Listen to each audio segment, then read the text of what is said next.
Welcome to Bonehead Weekly. Now, I do want to say something before these fine young cannibals start talking, and that is this. In the She last, drives me crazy. and Oh, I can't sorry. help myself, but it is this. In the last 4 days, I've driven about 16, over 1,000 miles, 16 hours, had a plane trip, blah, blah, blah, blah. So if I start talking crazy in the middle of this, it'll be just another regular episode. Welcome, gentlemen. See? Crazy. I called you gentlemen. Yeah. By the way, I wanted to say something before we got started. I meant to actually tell you all I was going to say this before Well, we here it started comes, recording. Chad. He's fucking either coming out or he's quitting. My money, No, you know which one my money's on. no. Because Speaking that of fucker don't quitting, quit. uh, uh, quitting. Now I told you I'm riding this till y'all will quit, and it'll just be Oh, me talking to I know you've been myself. wanting to ride. Hmm. No. Speaking of quitting, though, somebody did quit living, and I wanted to acknowledge that. And it's not a name that a lot of people may know, though. I'm sure you've absolutely He seen his works with work. chimpanzees. How would they not know? Renato Casaro or That's not Cesaro. who I I don't know thought how you were it's going to talk about. pronounced. What now? Yeah, why would James bring up Jane Goodall? Because James I do. I mean, loves. in all fairness, somebody that literally changed the understanding. We should bring up Jane Goodall, but actually, I wanted to do the pop culture conversation. Um, Renato Cesaro. I don't know how to pronounce it. It is Italian, but if you don't know who that is, you have seen his work if you've looked at movie posters that weren't by Drew Struzan. Um, Renato Cesaro did the movie posters for My Name is Nobody, Flash Gordon, Conan the Barbarian, Never Say Never Again, Rambo, First Blood Part 2, Red Sonja. And recently, if you like that Quentin Tarantino, he No. approached Mr. Cesaro to do the work for the fake movie posters in Once Upon a Time in Hollywood. So all those Okay. fake movie posters are by him. Oh, He yeah. unfortunately died September 30th of bronchopneumonia. But as Joe has the good, the bad, and the ugly behind his head there, he did a lot of the Clint Eastwood, quote unquote, spaghetti Western posters as well. So he is one of the key figures in movie poster history. Drew Struzan gets a lot of credit, rightfully so. However, I did want to acknowledge that because he did work on so many different films that I grew up loving, and more importantly, just so I can give these gentlemen a song cue, you know what else he did the movie poster art for? I don't know. Conan, No, no. Well, he Conan. did, but something else very near and dear to your heart. Let me go Yeah. ahead and cue the song cue. The Never Ending Story. Ha, ha, ha, ha, ha. Yep, there you go. So, if you did not know, now you know. Useless trivia. Hey, Again, I don't speak Italian, and as these gentlemen will tell you, I'm notorious for mispronouncing names. You can just ask Jib or Chad there. I'm bad at it. But Jibby yeah, job. Renato Casaro. Jib Oh, job. James, don't worry. Honey. I'm gonna be when we get to my first pick for this episode. I'm gonna butcher everything. Well, that's appropriate for the episode. I mean, not Yeah. gender wise, but And sure. whose idea was this? It's always Chad's. It's Chad. This was Chad's idea, but he Are you just channeled it saying through that me, because I we're being believe. I believe he facetious, or channeled was it this? through me in this Yeah, particular yeah. case. Um, I'll take minor credit, but I whispered it to James one night during pillow Is talk. this? Is it? I was about to say, are you both going to come out to me tonight? no. Or And no, you know first what off, sucks about this is that you all have already been doing the sideways baloney, whatever it is, and I've never been invited. Once again, I am left out. well, I mean, in all fairness, first you have to let us know that you're ambidextrous. And second, I'm not. um, I bring nothing to the table and yet you except show for up every decorum. time. I say yes. I Treat do. it like a buffet. I treat it like I treat it like one of them Well, country fish fries. I'm just going to we go.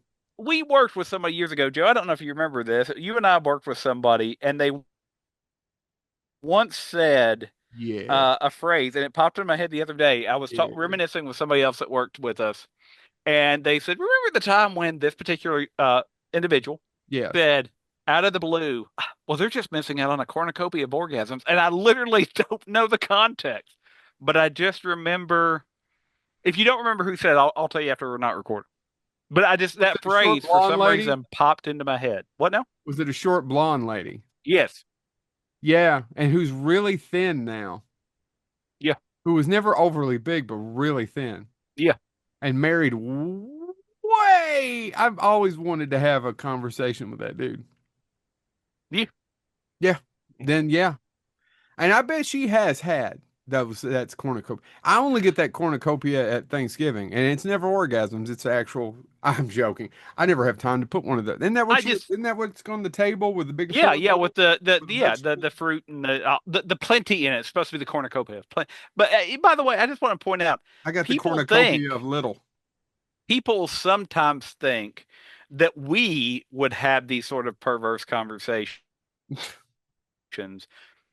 We don't. We overhear them more often than not. I I've mean, had right? no. Am I? I am the most perverted of the three. I will own that. But I have not said some of the perverted things that have come out of our conversations. One of those pretty people, maybe they know who they are, that always would say, "Oh, look, I was over here handing out those Gideon Bibles." And the other one would be like, "Oh, look, I made a duty." No, no. But I'm just saying, out of Chad, you know exactly everybody what I'm that talking we about. in No. professional settings, It's because you're too people busy would making think that we would t-shirts. make comments like that before anyone else, but we're actually relatively good professionals. Um, Now, in our private time, we're terrible people. But in our yeah, I mean, oh, yeah. but it popped into my head because somebody made the comment to me, like I said, who worked with, you know, some people got away with saying a lot of stuff, and that was the phrase that popped directly into my head. Another one I remember is skunking. Yeah, yeah, yeah. She's And no the longer with us. explanation in the workplace about Yeah, yeah, what that meant to that person. absolutely. She's no longer with us. We No. probably should get on with the topic. Chad, Which, well, it's appropriate though because all these phrases have been said by women, and our topic women, is Uh, perverted women. female killers in cinema. yes, female, the murderers. When women kill, which, by the way, some of you may be familiar with the song, "The female of the species is more deadly than the male." But did you know that line actually comes from a Rudyard Kipling poem? When he wasn't writing vaguely racist text about the jungle, he took time to write the poem "The female of the species," which has a repeated line, "The female of the species is more deadly than the male." There you go, your English nerd history for the day. I'm home alone and surrounded by cats. Are you also composing vaguely racist Jungle Book stories? No, when you said Kipling, I was thinking about the handbag, but yes, yes, you're absolutely correct. Not about the racist thing, though. Well, I Chad, mean, he wasn't exactly open and welcoming. Oh, you want me to go first? well, when you talk about what made you think of this idea, what made you think of murderous women? James, save me for that. I don't know how to improvise Well, this. honestly, here's Oh, the deal. there's many ways you could go about this. All of them would be good for our ratings. None of them would be good for your relationships. No, No, honestly, James. the deal with this And the is fact that he's turning red, we have a couple. I bet Barb right now is going to go, ah ha ha! Look, it's Chad. Look at those cheeks. Look at those Yeah, red my cheeks. my face is matching my Simpsons T-shirt. Oakley Dokley. Anyway, Oakley dokley. no, I've been murdered in my home. the reason this topic came up is that, often the big franchise killers are male, right? Freddy, Jason, the slasher killers. Franchise And killers. I was about to say. no, that would be me if you cast me in anything, I'll kill you franchise. My God, I was. Me and Who's the son of the mask? who played Darcy? Not Darcy. Who played? Yeah, Darcy. Mr. Darcy on Married with Children. He had the reputation of guy. being a show killer because he was on so many, like he was had Yeah. so many shows and they got But canceled. it went Wait, on. you talking about Ted McGinley or the guy who was before Ted McGinley? Ted McGinley. No, yeah, Ted McGinley. But it went Okay. on many, many years with Ted. Oh yeah, I know, but he had that reputation for a long time that he killed shows. I don't know why, because I agree. I was like, yeah. Anyway, I say all of that to say, um, but in reality, there are quite a few great female serial killers, or Well, killers just killers, right? in cinema that are obviously women. And the other part about that is, I mean, you can even go back if you don't watch the last 5 minutes to include Psycho. It was his mother the whole time. Just don't watch the last 5 minutes.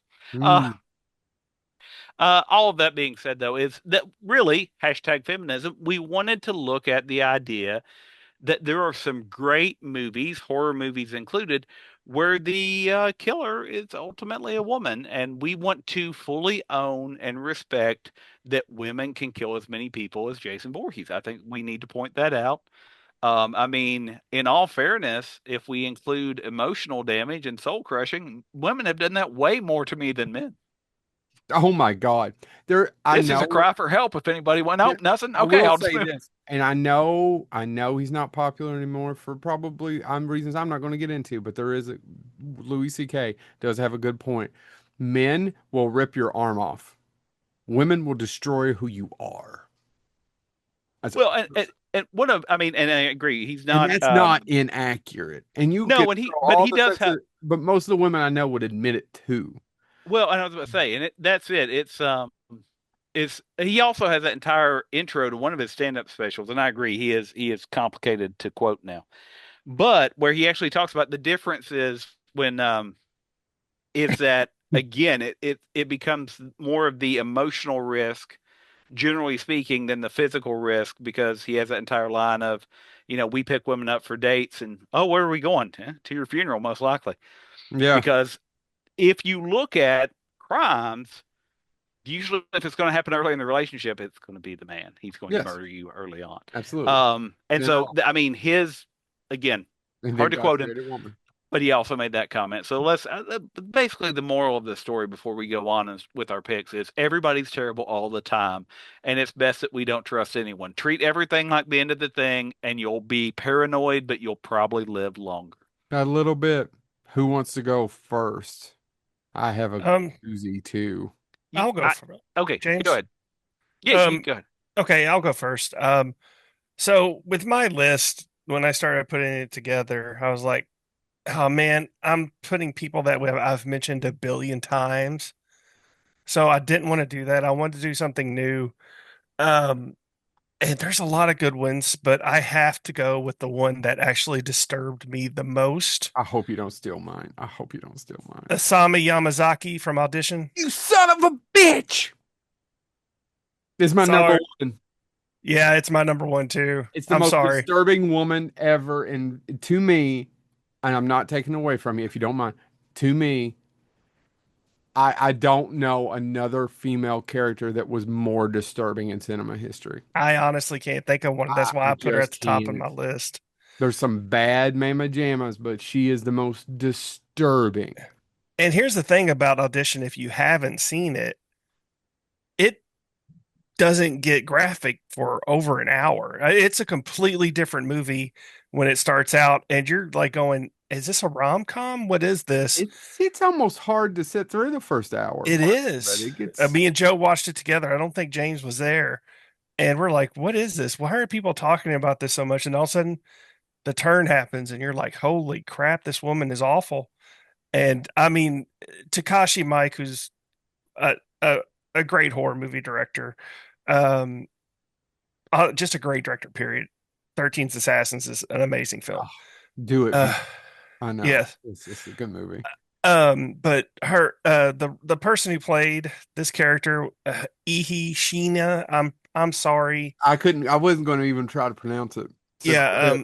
but she does such a it's nothing like out there in your face like a lot of horror movies. She is so quiet and subtle, and you just don't see it coming. And she's just phenomenal as this killer woman. So yeah, Joe, do you have anything else to say? Because I didn't mean to steal it from You're you. not, I mean, no, I honestly, the whole time I was like, if he goes first, he's going to take it because this is one of those topics. I had a few hours to myself and I was going to do it and then I was like, oh shit, dumbass, there's not Wi-Fi on the plane I was on. So I read my Mel Brooks book, but I was sitting there trying to, and I always do the research out of the three I was trying to. And then, not that you all don't do research, but you normally, especially Chad, has 14 names just pop right out. And I'm always have to prime my pump. And I was sitting here and I was like, oh no, there's X, Y, and Z. And then when I went to do my research, it's like, and how could you not pick? Because there are hints, right? But the Hmm. first hint probably doesn't come till 30, 40 minutes into the movie, at No, least. yeah, at And it's just least. a small hint. And Right. it's a very disturbing movie. The bag. And she just makes those little cute little noises. Yeah. It's just woof. If you haven't seen Audition, please see it. Oddly enough, Chad, she wasn't on my list who you messaged me about. Yeah, there you go. You're welcome. I don't know that I'm going to use her. That may be my honorable mention of I would go out that way. Okay. Who wants to go next? I'll throw one out, and I just want to give credit because I think it's one that definitely needs to be mentioned. Um, mentioned Jason earlier. Let's give a little bit of credit to Pamela Voorhees. Yeah, I think that's a she's on a figure. lot of the lists. Well, and I And didn't honestly, look. that's why I didn't put I her didn't on look my. at any of the list, but I wanted to go more into the background that has been given to her beyond obviously just the first film. In other, because we are a pop culture podcast, in other media, there have been entire books written about her background and what that means, and actually how she was actually much more brutal than even the film made her. Matter of fact, there was a two-issue miniseries that was published by Wildstorm Press, which is part of DC now, if I'm not mistaken. But in 2007, called Friday the 13th: Pamela's Tale, which is her picking up a counselor in training that's on their way to Camp Crystal Lake, and she kills her in the car. But then, once she's dead, keeps pretending that she's alive and tells her backstory. And it's brutal. It is absolutely like it's justified in some parts because Elias, her husband, beats her, which she believes, is what causes Jason to be born deformed. Yeah. But she also believes that the embryo, the fetus in her stomach, is what's telling her to kill people. And if you want to take it that way, then that still makes Jason the killer. But the comic pretty much does frame no, she was always looking for an excuse to kill. And So that gave her an excuse to kill. that's interesting to me because we've all sat and listened to Victor Miller Mhm. at the very first Scarefest. Yep. Oh, And we're we on a all, video. and We're on Victor, the we're on video the on the video. special edition DVD. Yeah, You can Friday. find us in the background. Absolutely. And we all know that Victor Miller made that shit up on the fly and ripped off Halloween. He was like, oh, well, okay, I got to do X, Y. I got to hit this beat, and hit this beat, and we got to name it after a holiday. Well, they already used Halloween. We'll name it Friday the 13th. Him and Sean Cunningham, and they hit it. So none of that thought went in. Well, and Carrie, right? It was Carrie. Yeah, yeah. And none of that thought went into it. No, no. It makes her character more interesting when It the thought does. does go into it. But yeah, if I'm not mistaken, didn't he say because Carrie the hand comes out at the end that they I went back and probably. added the water? I'm pretty sure if you go back and watch the DV, he said once Carrie did that, we went all hell. It's been We 15, 16, 17. It's been many years. it's been a bit. But yeah, I think he did say where when Carrie came out, they went to see it, I guess, well actually they were working on the film, and they said when her hand came up, they're like, we can't end the movie No, it'd with have been her on the boat. it would have been, yeah, there's probably, I don't know. It doesn't matter. All they, Victor Miller, the original writer, has said on record numerous times in front of us, we were just ripping off other Oh yeah, movies. well, and And the and fascinating part of this is that people have taken this character and no longer. I know there's always a legal battle between him and Sean Cunningham, but truthfully, in the essence of pop culture, that character does not belong to those people anymore. They have, for some odd reason, emboldened and blazoned a absolute pointless villain. I mean, one of our dear friends, Brandon Griffith, loves those movies, I and enjoy them. Just don't think about them. I mean, as long as like if I'm wanting to watch a thinking man's horror movie, I must admit they're not where I go to. The first one's okay. By the way, Betsy Palmer though also who played and yep, we got to meet at the first Scarefest has mhm, obviously since passed away. Um, under mysterious circumstances with James I Tom. think the mysterious circumstances was being in her 90s. Uh, She was but alive the last time I saw and talked to her. by the way, Chad, do you know other people that have played her that are of note to nerds? Nana Visitor played her from Star Trek Deep Space Nine in the reboot. Has Hmm. a brief scene as Mother Voorhees, and then upcoming it'll be Linda Cardinelli is playing her in the upcoming TV show, Oh, the really? prequel. Hmm Because we needed a prequel. In all fairness, dude, it could turn out great. We've got a billion channels. Let them fill them with everything, and I I'll pick what I agree. want. I agree. That being said, what I find you were talking about the background on this, and we went down a rabbit hole, and I'll wrap up after this.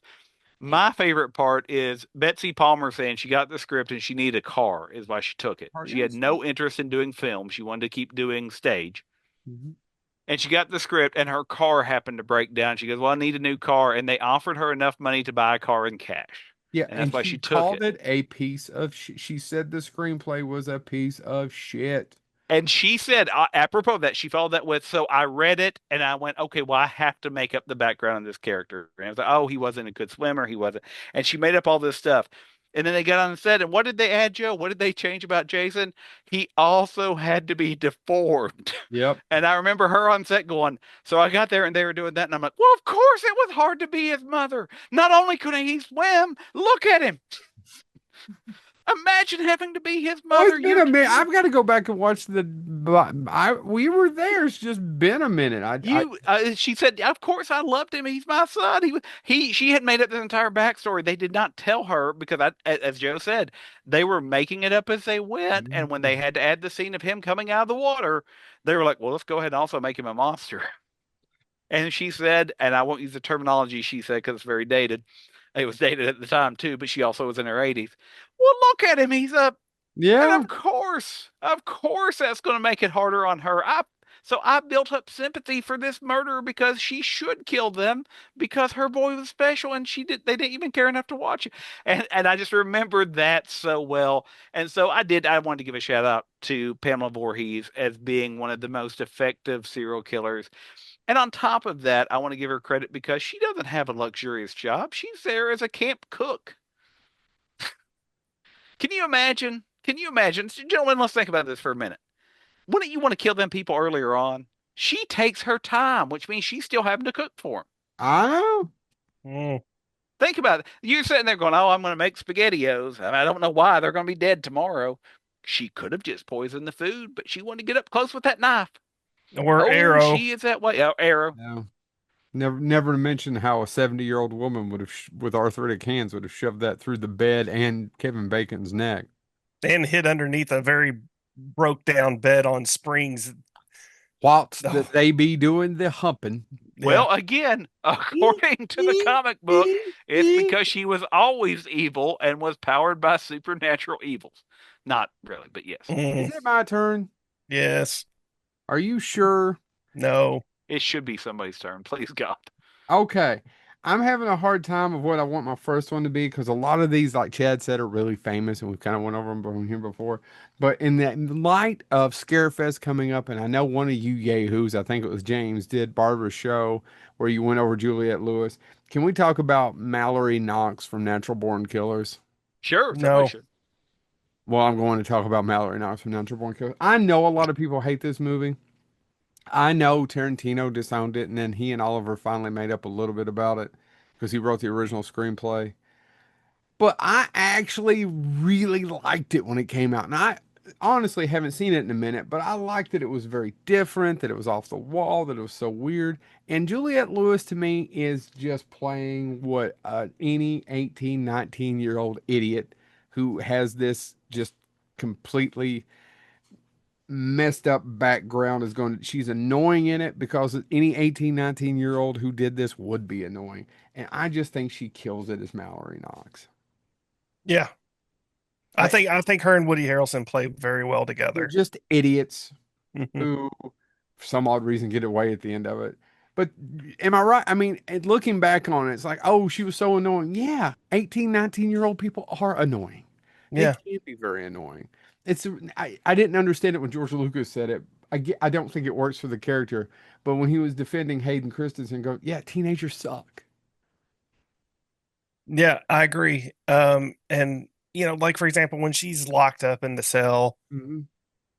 oh, she's so dark and psychotic.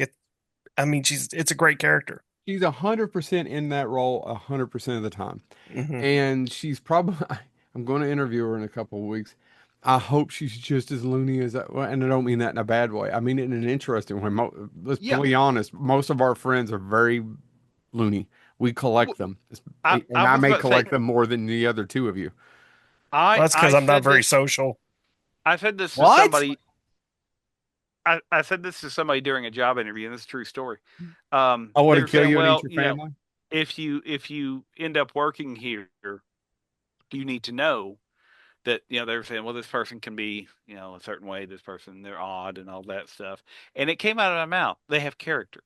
We need more people with character.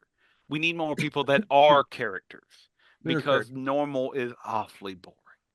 Oh, And I don't we're care if it's on a surrounded by it campus so or, much, or a especially in real, higher education.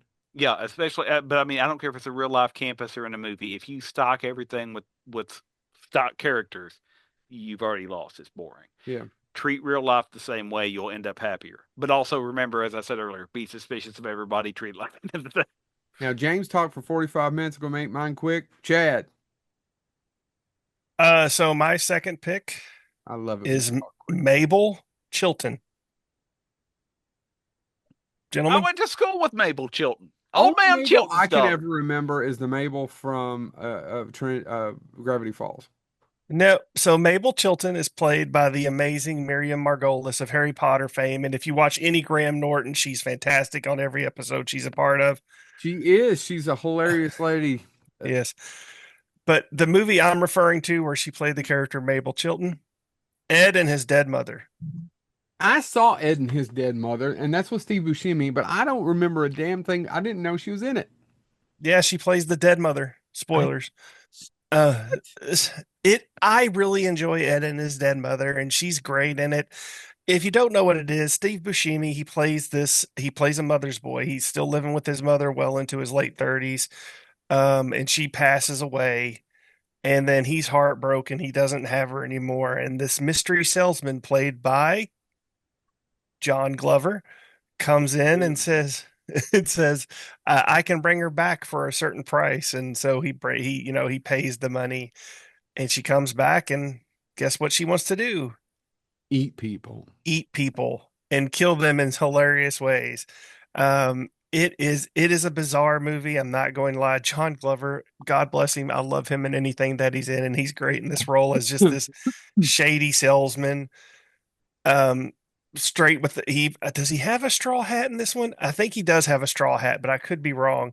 Um, I mean, the cast is loaded. I mean, it's got John Grease, Gary Farmer, Rance Howard. I mean, and Ned Beatty, for God's sakes, and the love interest is Sam Jenkins. Of course, most people know her now as Sam Sorbo. Mm. Did she Um, marry Kevin Sorbo? she married Kevin Sorbo. Sam Jenkins? I'll have to Google her. I don't remember She was a stunner.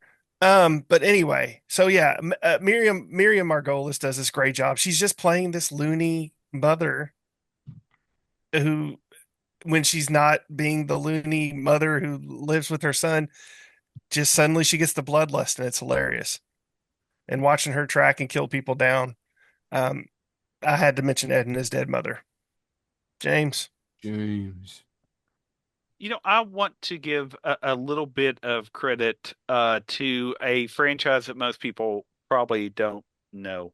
Um, I want to talk about The Woman. Such a good movie. Because I'll be honest, I saw The Woman and I didn't realize it was a trilogy, and then I watched the middle. I pulled a Chad. I watched the middle movie first. The Woman? The same guy that directed Lucky McKee's The Lucky Woman. McKee's The Woman's a trilogy? Yeah, it's the middle movie in a trilogy. The Offspring is the first film, which was directed by Andrew Vanden Houten. Chad, did you know this? No. And that film is about the survivors of a feral flesh-eating tribe who abduct locals, which includes the woman. The same actress plays her in that movie. And originally, that character was, like many of the other characters in the film, supposed to be killed off. The woman was supposed to die. But Polly McIntosh, who plays the woman, Yeah. there was a request, not from her, but from other people saying, listen, that character is the most fascinating character you've got. Leave her alive for a sequel, which is what led to The Woman. So if you haven't seen The Woman, it is exactly that. She is a feral woman who was part of this cannibalistic tribe that was literally in the Northwest. and gets she is seen by a not exactly kind man who sees Piece of her shit. fishing. Yeah, he's an abusive jerk face. She's bathing and catching fish at the thing, and he takes her and he restrains her, and it's terrible. By the Everything way, you think is bad. If you're listening right now, anything you're like, oh, what would you do? Yes, that's what happens. yep. And so the third movie, by the way, in the trilogy is Darlin, which follows his daughter Darlin, who goes with the feral woman to live in the woods. So the third movie, Is the that wrap up. directed by Lucky McKee too? No, that is directed by the woman. Pollyanna McIntosh actually directed that one. And all of these, by the way, are based on characters created by Jack Ketchum. It's a novel series. Oh, now Jack Ketchum, I'm familiar with. I think he And passed away. so, yeah, that's the full story. But if you've never seen the woman, um, and by the way, again, as Joe alluded to, that second movie, which is the woman, it's called the woman. Her murders seem really justified there. I can't really fault her for what she No. does. Like it's one of those where you're like, yeah, no, go ahead, go ahead. And the fact that I kind of a little bit of a spoiler, the fact that Darlin lives and kind of goes off with her at the end, um, is also justified. I mean, it's there is a lot of realizations of how terrible things are, but a lot of people don't talk about the woman. Probably my next pick is going to be a little bit more on the nose. So I did one on the nose one. I'll do a little bit of an obscure one. But if you've never seen the woman or any of those movies in the trilogy, check them out. They're a little bit different, but they're fascinating and engaging It's and fun. it's no Ed and his dead mother. I Oh, know, Chad. I know. Nothing is Ed and his dead mother. I know. You came to a funeral and you looked around and screamed during the service. Well, this is no Ed and his dead mother. There was a guy named Ed, and it was for his mother. And he went, "Okay, yeah, no, you're right, but sir, can you leave?" my pick is not a classic movie, but is a very enjoyable B film that even the sequel is not dreadful. It doesn't make any sense, but it's not a sequel. I am going to pick Esther from The Orphan. Mm, mm. I had a good time with it. I mean, yes, once you know the secret about Esther towards the end, and it's not hard to pick up, it's not probably as enjoyable. But I think that lady who plays Esther, which I didn't even bother to look up, what? I didn't mean to interrupt. So I just pulled up Pollyanna McIntosh, who played the woman. She was Sorry, also in The Walking Dead. was also in The Walking Dead. Was also in Vikings. Do you know who she's married to, Chad? Not No. Chad. She married in 2024 Bobcat Goldthwait. I am more fascinated now. I would like to sit down with Bobcat Goldthwait and watch the woman with it. Well, Just say, what do you think? I will say this out loud. Every time he does a convention that I see that comes up on my feed, the first person I message that to is Katrina. And every time she has the same response. I'm working on it. And Well, it I never request. Only other time was Sam Raimi. The only other time that we've ever even had like, oh, this is exciting for Joe of all the years I've been doing it. But every time he shows up, I just forward it. And one of well, these in days, all fairness, now I they will just make need to do a Chad's package. dreams come true.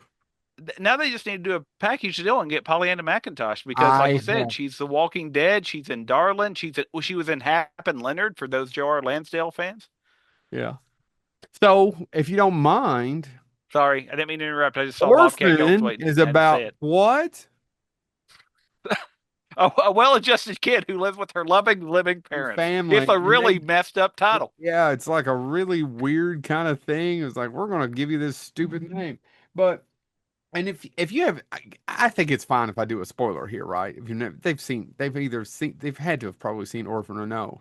She's not Yeah. really an orphan. This is loosely based on a true story, which is bullshit because it really isn't based on a true story. None of this stuff is, but kind of a half-assed to where this woman who was small pretended to be a small child to get into somebody's house Well, and to be an orphan.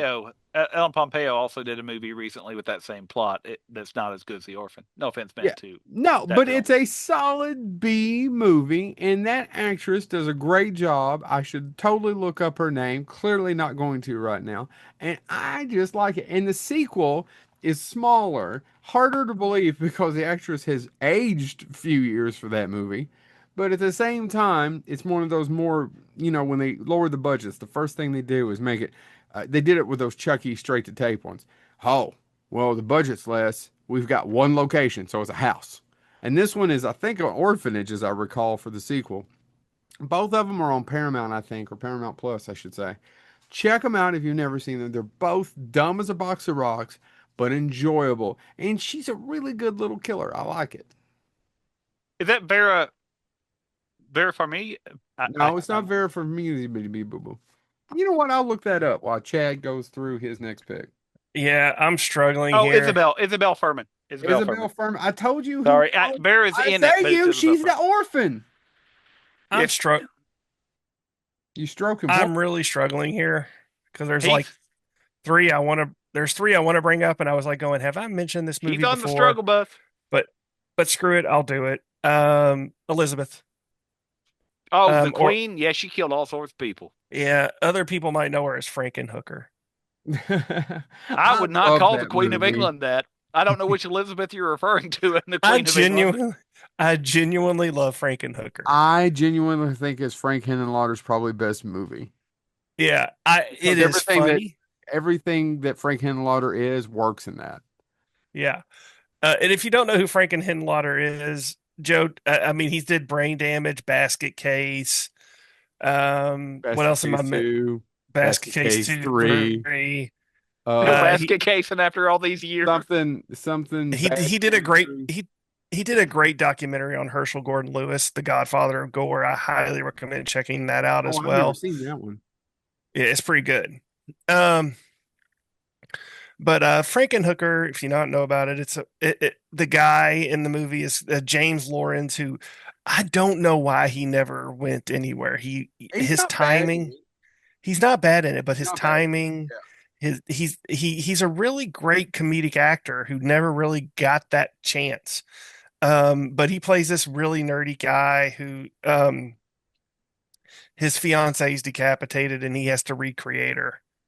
And he does it using the various body parts of other street prostitutes. And he puts together the great actress Patty Mullen. By the way, I am friends with her on social media. We don't know each other, but I always keep waiting for Scarefest to bring her. Yeah, I wish they would. But yeah, and so he brings back Patty Mullen, who does a great job as the Frankenhooker. And some of the kill scenes that she goes through, they're great. They're very well done, especially for a movie that has zero budget. So yeah, I had to talk about Frankenhooker. So that's my third pick. I'll have a lot more on That's the like Yeah, there'll be honorable right? mentions Like of plenty. Right? Yes. That is something Yeah. like that. And then Yeah. you've got to mention, how does the man in the movie relieve his stress? Oh my God, Joe, help me. With a drill to his head. That's right. Thank you. I forgot. It would have worked Makes too if you want to stop me. No sense. But Mm-mm. like I said, I think it's his best movie. Yeah, there's not a lot to say about if you're looking for a movie to make sense. Frankenhooker is not the one to watch. I still remember seeing they had at the old video store I went to, Box Office Video, when I was a kid, they had the full poster and a cardboard cutout of Frankenhooker. Yeah. And I wanted that so bad. But you never got it. Never got it. Never got it. And of course, my parents would never let me rent a movie as a 7 or 8 year old kid called Frankenhooker. No, sorry, I was 10 years old when this came out. So anyway, James. Well, I thought it was Joe. Is it me? Did you? Yeah, Yeah, you then Joe. I'm sorry. You You know what? gotta I'm gonna. Now that you've come out. No, I'm sorry. But you don't want to jump me.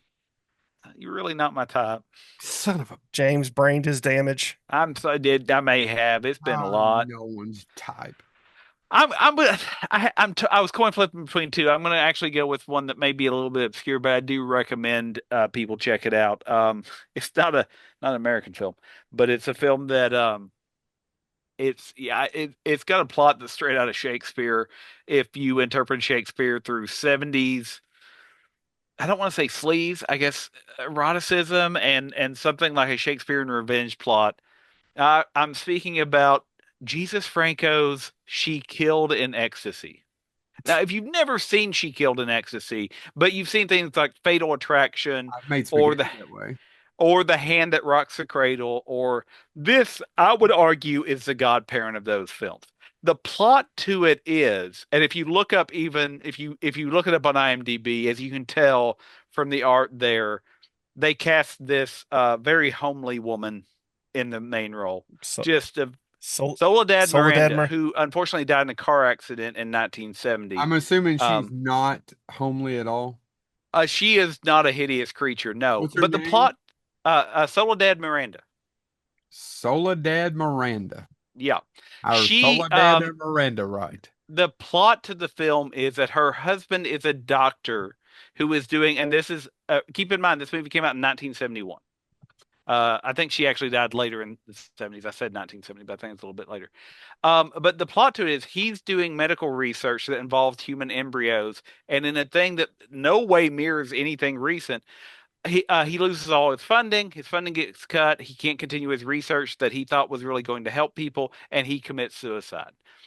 So what does she do?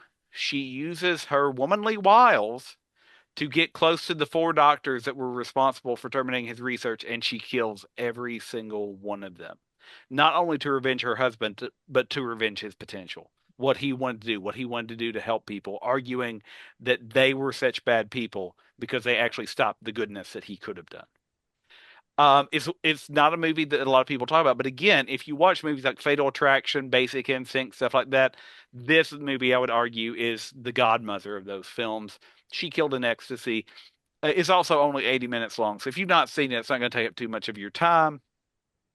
And if you are into physical appearance, I'm a happily married man, but you could do worse than seeing Soledad Miranda. Yes, I've Googled her, and it's very unfortunate how she was misshapen through life. Just a hideous creature. That's it. I've been trying to just figure it out. Yeah. He All right. keeps looking. He keeps looking, trying to find that inner Guys, beauty. there's a cat screaming at me, and James is talking to me. And dead air, Joe. Dead air. Dead air. But you know what? She's not. And I was going back and forth on because I've got six more picks. Because we haven't even talked about the most famous ones, which I guess we just kind of glossed over. People are going to throw rocks at us. Well, but we didn't want to say. I mean, obviously, and we'll have some honorable mentions. But you're right. I mean, there's some big ones. But yeah, sorry. I never go for the famous ones. That's my thing. Well, I don't like. Chad mentioned one earlier, and I was going to go with another one. Can I do just a twofer on this one? That's Yeah, then fine. we'll go into honorable mentions. I won't judge you. It's okay. Taking up airtime. But Did they're I for meet two myself? different reasons. I love Tiffany in the Chucky movies, voiced by Jennifer Tilly, played by Jennifer Mhm. Tilly. And when I'm say that is when I was trying to pick of people I really enjoy, that character is amazing. It brought that revived that whole franchise when they did all that in Bride of Chucky. It Yeah. just works. Jennifer Tilly leaned into it. She's leaned into it now for 26, 27 years. Mhm. And I think that it just added a whole new layer. And then with the family as in its went, it just kept it going. I have nothing but positive things to say.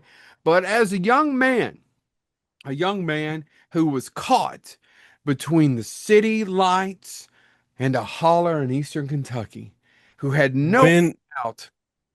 when were you ever caught in city lights as a When child? I get caught between the moon and New York City, just like Arthur did, shut your whorish mouth. That's an obscure thing for like three people out there going. And by the way, that won best song at the Academy Awards. When you're caught between the moon and New York City. I know it's crazy, but it's true. Google it. Anyway, for anybody out there listening, when you're a young man, Chad, and all you've got's that big ass satellite dish out there and your Mountain Dew mouth and all you got, and you're trying to figure out what it is you vision as the most perfect evil woman on earth, but you'd still never say no. Chad's right when he sent me this message earlier. It's hard to beat Matilda May as the lead space vampire in the bug fuck crazy Toby Hooper film Life Force. And I, by the way, quote Harlan Ellison with that is bug fuck crazy. And if you I really thought Matilda was going to be your first pick. So when I sent it to you, I was like, no, it huh. was no, you actually stole it because that actually is the most that's I wouldn't say scary. It's the most unnerving killer Hmm. in female killer. It really is. It's may very well would be one of the most unnerving killers of all time. Hmm. But Matilda May, I'm trying to just talk about this without sounding really sexist. But the book is based on the movie's based on a book called The Space Vampires by I have a copy, by the Colin. way. I have a copy too. I couldn't make it through it. The book sucks. Colin something something. The book to me was boring. I don't think I've ever finished it. In fact, I had a broken chair down here, and for years it held it up. Colin, I can't remember the name of it. It's still here, the book. Shh. I want to say Colin Mockery, but that's not who And it no, is. it's not. The movie actually to me is better. And bless Toby Hooper. And if you don't know who that is, he directed Texas Chainsaw Massacre, Poltergeist. But bless him, he had a three-picture Canon deal, and that was his first one. And of course, it was a huge disaster. It cost so much money. Didn't Never make. got to see Spider-Man because of it. Oh, he got all three Maybe pictures. it's best that we. Yeah, it didn't. It probably do not need a Canon Spider-Man. It's just a huge. John Dykstra did the special effects. If you've never seen it, I'm actually kind of shocked. But go watch it. There is a lot of good stuff in there, but the movie is bug fuck. It doesn't make any sense, and there's zombies at the end for no reason. Why the space vampire? It just there, but it's beautiful. Do you gentlemen agree with that? It's There's completely. It there's so many is. great shots in it. There's so many great just special effects things in it, but it's so stupid. Well, it's. You all can disagree if you want. You'll be wrong, but you can. It is the best upgrade to the same general plot of Plan 9 from Outer Space. Yeah, basically. So space vampires who suck out your life force come to Earth where they're traveling with Halley's Comet, and they get come to Earth because the spaceship sees them in Halley's because the spaceships went to study them, and they get on board, suck out the life force of everybody but the captain, who's played by oh my God, he was in that I forgot. It's one of the worst casting of all time. One of the worst Is casting it jobs Steve of all. Railsback? Steve Railsback, who's not a bad actor. He played Manson. He's a little unnerving. He is no one's leading man. Everybody agree with that? No. Some Yeah. bad casting in this movie. He's no one's leading man. And they've got this Matilda May completely naked throughout the whole movie, playing the lead space vampire when she comes back at the end and at the beginning. And she is probably one of the most stunning creatures I've ever seen in my entire life. No argument there. She just is. She's almost perfection. For me. That being said, I don't know that she gives a bad performance either. She was a really young model, and Toby just went for it. And whoever said we're going to spend $30 million in the mid 80s and have full frontal, and I have to say it, Bush, right? I mean, it's full frontal nudity in this huge science fiction film is, I don't know who greenlit it. I don't know how it happened. Well, I do know. It just is amazing. There's scenes that, and what I want to end with, even at the end, Joe, towards the end of his life, hold on real quick. Toby Hooper said in an interview, that one of his favorite movies was Life Force. And they said, one of your favorite movies that you have done. He said, no, one of my favorite movies is Life Force. that reminds me of a conversation, Joe. See, you may remember this. See, they used to have these trucks, Joe, and why did they have to know the exact measurements of the truck? For the cocaine in the back, which he did Yeah. copious amounts of. We've been told by, or we've read from numerous people. I just think it's amazing. It's just funny enough, one of the screenwriters for that was the same guy, Dan O'Bannon, who wrote Alien, and Dan O'Bannon criticized the movie, saying, "Getting your big budget science fiction horror film director and signing Toby Hooper to direct it is kind of like getting fucking Bozo the Clown to take over." So clearly there was no love lost there. I did. What is it Mick Garris said when we had him on the show talking about Toby? Toby was as good as the material he had.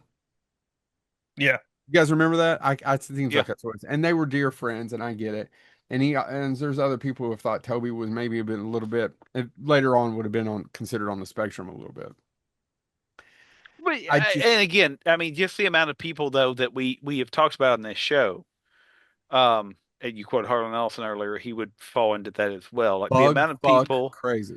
the amount of people that in modern day would have been caught in the elementary school level, probably with somebody saying, "We need to screen that person." Yes. And this is not me doing a modern commentary, but part of me is glad there wasn't people there to do that. Yes, because these people went on to do. I mean, we got Texas Chainsaw Massacre because of Toby Hooper. Yeah, and we got City on the Edge of Forever because Because nobody of ever. Harlan Yeah, Ellison. Yeah, Helen yeah. Nelson. I mean, we can't. And so I'm These are not saying we artists. don't. Yeah, I'm not saying we don't need to. This is not a current commentary. Part of me though is glad that and I'll use Harlan as an example. Harlan exists in the world the way he did, and good Lord, I needed him to be that when I was growing up, and I'm glad he was who he was. Same thing with Toby Hooper. I I needed that man to be who that man was when he was that man. I agree. So All right. I'm so sorry. I didn't mean to take up that much time. You're fine. All right. Are we So, done? Honorable mention? honorable mention. So there are a few that were close that I just can't make the cut, and then there's a couple where I have talked about them to death on so many episodes that I just didn't want to bring them up again because, like, if you listen to our episode, you're oh, Chess on about this one again. So Rebecca De Mornay, Hand That Rocks the Cradle. Yeah. But Uh, you know what? She's not my problem. I have an argument against her. She doesn't kill a ton of people. No, that's why I didn't bring her up. Yeah, that's why she made the list, but I didn't bring her up because she doesn't kill. Can I say Annie Wilkes from Misery is on a ton of these lists, but that she Yeah. killed what, two? two. Yeah, I mean that's it. I mean, yeah, and she kills Not two people in defending Hand. Annie Wilkes' character. Yeah, and she kills two and Rebecca De Mornay kills two people in Hand That Rocks the Cradle. Yeah. Joan Cusack, Adam's Family, Values. That's Oh good. yeah. That's why I talk about my love of Joan Cusack too much and bring that up. Real quick, Chad. I actually just want to echo. I watch that movie again. I watch it at least once a year, usually twice, with my family because we love that and family. That entire fake newsreel it's the guy that does it that actually did those shows. I can't I'm remember. blanking. That's terrible. Graves, Peter But Graves. you did all the. Yeah, Peter Graves. Peter Graves. Peter Graves doing that, which I should remember because they make fun of him in Mysteries After 2000 all the time. Peter Graves doing that is pitch perfect. I'm like, oh, that would have aired. That would have actually been what aired in one of those true crime shows at the time. Sorry, just wanted to say No, that. it's okay. The mom from Dead Alive, Yeah. Yvonne DiCarlo, American Gothic, Yeah. Serial Mom. I I couldn't believe you didn't pick up Serial Mom. I've said it too many times, so I wanted to pick three new ones. But yes, the Serial Mom is right up there with Audition for me. I mean, it was between those two, but I just left Serial Mom out because I talk about her all the time. I talk about that movie all the time. And then finally, The Bad Seed. I have a few. The Natasha Henstridge in Species. Oddly enough, I don't think she's great in that movie. I like the idea of it. That's a movie that was really successful. That was kind of its time. But I think she's great in other movies later on. I actually think she's a really good actress. She hasn't done much lately, in a long time, right? No, but there was a couple of things that she did later. Like I actually think she's one of the best I think John Carpenter's Ghost to Mars is one of his worst movies. But I think she's still acting. Natasha Henstridge is probably the only one in there who's actually trying to give a performance. Yeah, because Ben Kingsley's in there, right? I'm sorry, Sir Ben Kingsley's in there, right? Yeah. There's a and bunch. he's not putting forth his best work. Well, I'm talking about later on in her career, but yeah, I'm sorry, it was a big. But Eileen Wuornos would be hard pressed, but it's just so famous. I mean, as Monster. I do have a story about this, and I think I may have told it on here or not. But my uncle swore up and down he picked her up one time, and now he's passed on. Eileen's dead. And the question is, when he said he picked her up, did he pick her up? I don't know. That's not the story he told me. He just found out later that he'd picked her up one time and gave her a ride and for the hitchhiker. I don't know. I'm just saying. Well, he lived. I mean, obviously, and so he lived. maybe So whatever it is, it didn't go badly. And then one of the real famous ones that's on tons of lists, but I do not like this movie and don't understand why people do, other than she is hot, is Jennifer's Body. Yeah, I'm not a fan of the movie. I think, to be honest, I give that movie a little bit of credit. Diablo Cody wrote that, correct? Diablo Cody wrote it. And I think that was one of the reasons that it does get a lot of attention because I think the majority of creatives behind it were women. Hmm. And I think it's been a while since I've seen it.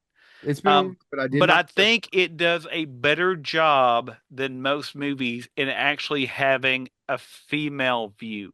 Um, my wife watched it, um, and she actually said it probably did one of the best jobs of capturing female friendship Oh, really? between, because there's even though they're friends. Who's the Amanda Seyfried? I I, can't remember. Yeah, that's her, um right? the actress, like the way they play that friendship where she's like, oh yeah, no, she's my friend, but also like even before things go bad there's that tension. Oh, she's a hot one and I'm just her friend or whatever. She goes, yeah, that feels about accurate. And so in that way, I mean, obviously I'm not a woman. um in that way, I wanted to say I think that's the critique I've heard also, and not just my wife, but I've Darn. heard other people say that does a good job of capturing teen girl stuff, not to be confused with Teen Girl Squad. Okay. James, you have any? I mean, Basic Instinct, but Yeah. yeah. James, Well, yeah. I mean, and again, there's a bunch of these. The Hand That Rocks the Cradle. I want to go with a couple more obscure ones. And I say obscure. This was originally NC-17. By the time it came to DVD, they edited it down to an R in the United States. But I need to actually buy this on DVD because I need to go back and revisit. The Loved Ones. If you all have ever seen The Loved Ones, Lola Stone. Y'all I've seen The heard Loved of it, Ones? but I've never seen it. And it reminded me of two that we didn't talk about that we should, but keep going. The Loved Ones is about a teen girl that gets tired of being rejected, prom and all of that stuff.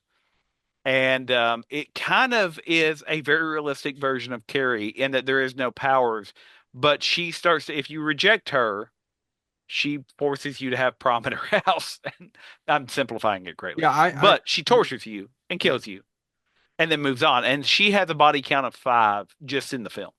yeah. Um, and I mean an actual body count. We're not being cute and doing a sexual reference. Which by the Um, way, I just learned what that was maybe in the last 6 months. how is it that I know more like you, dude, as you said earlier, you tend to make I'm more the more the perverse perverted one. comments, Yeah, I know, but every once in a but while, I always get the slang. How do I know the slang? And I don't live an interesting your life. kids. No, if my daughter walked up to me and said, "What's your body count, Dad?" I'm afraid I'd have to be like, "We ain't no." Mm-mm. Um. Uh. So a couple other ones. 2012 American Mary about the med student who is an Uh-huh. underground surgeon that starts Another killing good one. people. The And Solstice Sisters. mhm. And the other one, two more I'll throw out really quickly. One is not a horror film. I do want to say High Tension. I mentioned it before, which is why I didn't mention it. It's on a few lists as well. It's I mean a little bit of a spoiler, but ultimately you do find out the woman that the killer is a woman. I won't ruin Makes what that no means. sense, but it's her. It is her. It is a woman. I will not spoil it, but anyway. And the other one I do want to say is, and it's actually the title character, but she does have a good kill count. Coffee, Pam Grier. Oh, Pam Grier, the nurse turned vigilante who hunts down drug dealers. She has some of the most fun kills, and you cheer it on because why? They're drug dealers. and I will say this, and we may do this as a whole episode eventually one day, or at least a Bonehead Weekly Fun Size next year. Women revenge films. There is a whole I where we could start from I Spit on Your Grave and go to Miss 45 Abel Ferrara, and we could talk about that a whole episode of women revenge films. I had to explain. You'll appreciate this, Joe, given Wes Craven. I had to explain to my daughter because she was like, "Oh, there's this movie called Last House on the Left," and I was like, "Wait, which one?" And she goes, "What do you mean, which one?" She was talking about the remake, and I was like, "Oh yeah, It's no, a the little, original. the remake is okay for her. It's a little more, it's a little easier to It's a digest. little easier, little because I literally Mhm. said, speaking of women revenge, what It's the not a bad mother movie does. either. No, what the mother does in the original. I was like, Not I'm really. not No, ready yeah, it's for hard to that watch the original with your conversation. daughter. No, it's not going to happen. I'm Mhm. pretty sure. It'll instead be, listen, your father never tried to do adult film, but I had AI mock up what it would have been if I did. We'll just watch that instead. It'd be easier to handle. So Yeah. yeah, no, but anyway, so you're absolutely right. That's a great topic, Joe. Hold on, I'm sorry, Chad. That's a great topic you just came up with. We should totally do that for a future I'm episode. Dad happy. is a tortured Genius. genius. And with that, Every show we do, is a gift from Chad. Bonehead. You can't tell what my eyes are doing, but I'm looking far away and visionary. Do do do do.